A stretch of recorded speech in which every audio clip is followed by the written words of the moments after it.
Hi everyone, in front of me I've got DOOGEE T40 Pro and let me share with you how to check for the software updates on this device.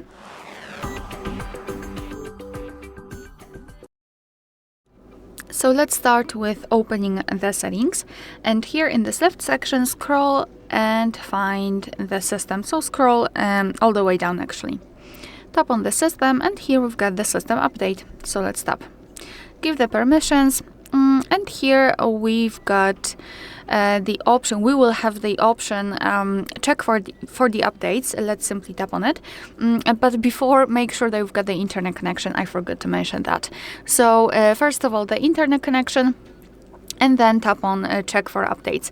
Your device will try to find the update, and you can meet two different scenarios. This is the one where your software needs the update. As you can see, we've got the version number, the size, the things which were fixed, and all we have to do is to simply tap on download. In the second scenario, your device is up to date and there's nothing to download. Of course, it will show you relevant information. Alright, so that will be all. Thank you so much for watching. Please hit the subscribe button and leave the thumbs up.